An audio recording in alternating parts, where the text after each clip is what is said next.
Welcome back, fellow Marvel Legends collectors, to my final video review for the Spider-Man Marvel Legends Infinite series Build-A-Figure Rhino wave. And we're finally taking a look at the BAF for this series, which is Rhino. And I was very happy with this choice for the Build-A-Figure in this series. It's been a while since we've gotten a Rhino figure in Marvel Legends, since back in the Toy Biz days, and I personally don't even have one of the old Rhino Marvel Legends, so I'm happy to finally have one in my collection, as he's one of my more favorite Spider-Man villains, and I really love his bulkiness brought out here for the Build-A-Figure. Early on in the Hasbro days, they were making tiny Build-A-Figures and really started going back to the big ones now, and he is a beast of one. And with Marvel Legends, we get great articulation, so you can get him in some very dynamic posing, like I have him here right now charging, which is a must-have for a Rhino figure. So let's just jump right into this, and I'll bring him up here. And another great thing about this Rhino is he does come with an alternate head. I have the more classic Rhino head on right now, but he also comes with a more updated one. And his head does come off pretty simple for a Build-A-Figure. A lot of Build-A-Figures' heads will be hard to take off the parts, but his is a little more simple. Still harder than normal figures. And this peg just fits right in the hole here. And you get the same amount of articulation and movement out of this head sculpt as well. But I do love this screaming head sculpt. So let me get it up close here for a nice up close detailed look. And my only complaint with it is the eyes are kind of looking in different directions. They could have been painted on a little better, but I really love this expression. Like he's just busting through a wall, pissed off at Spider-Man. And some may say it's a little too over-exaggerated, but I really find that appealing to myself. Oh, wow. Rhino just took a fall back here. Make sure you do have him flat-footed before you set him down there. But yeah, overall crazy expression with Rhino here. And you can even see veins bulging out of the side of his head. And the horns came out really good. A little sloppy on the teeth, where it should be pink in there on the gums. They kind of bled in with that white paint for the teeth.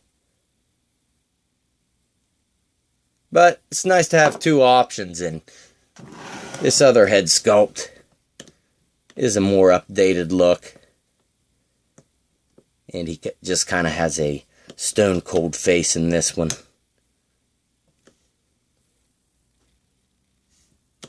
And his pupils are straight white. The horns pretty much look identical though. And of course his eyes and nose are covered in this version.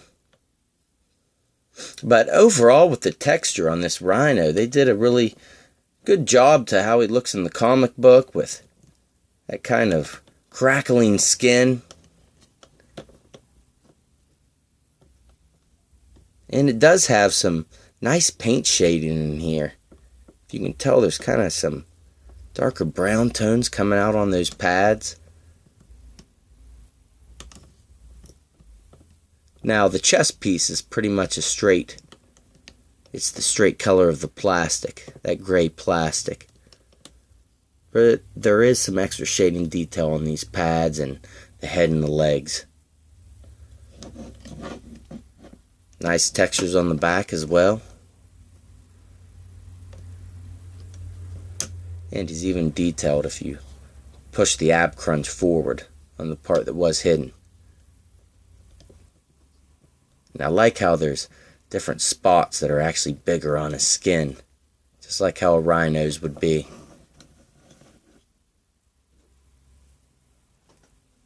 A lot of etched in detail for this Rhino skin. His fists came out nice with those knuckles popping out. Just good detail, even on the inside. although the thumbnail's not painted a different color. However, down on the feet, his toenails are a different shade. They're more brown. And you can see that kind of brown shading going in through the legs down here as well. And these shoulder pads up here are actually removable, so you can go with that more classic Rhino look without the shoulder pads as well. So that was a nice touch. However, then you do have these exposed holes for the pegs in there with the shoulder pads. And they are labeled right and left if you take both of them off and forget which one's which.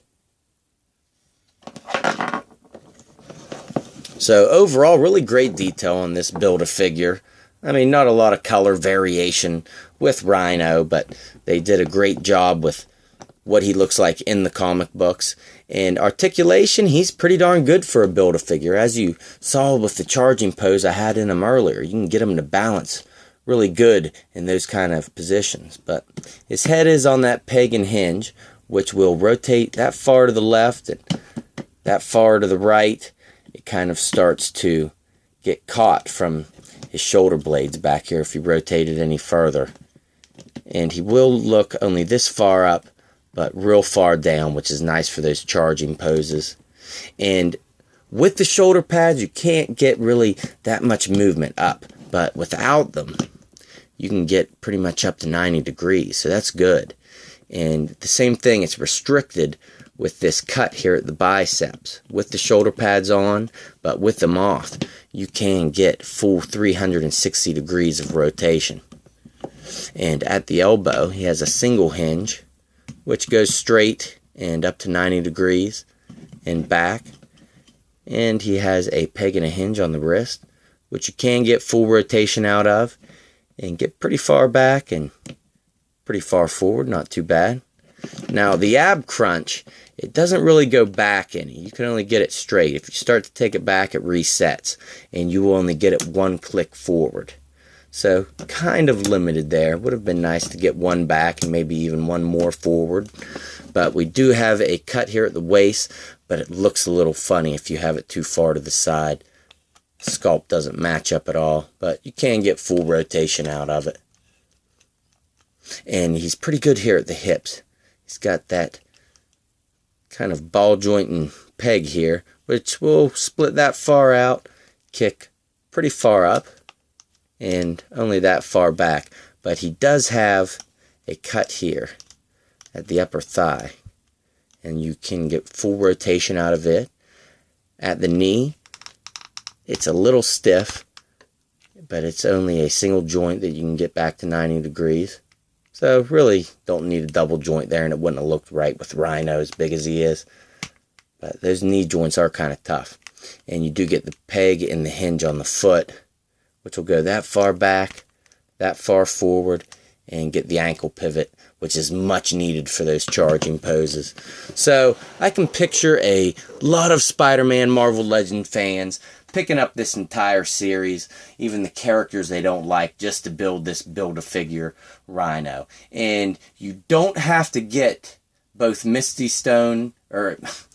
Knight and White Tiger, because they both come with the same torso Build-A-Figure piece. So you only have to get one of those to build this Rhino Build-A-Figure. So, alright everyone, I hope you enjoyed the reviews from the Spider-Man Marvel Legends series, and stay tuned because I will be getting the next series as well.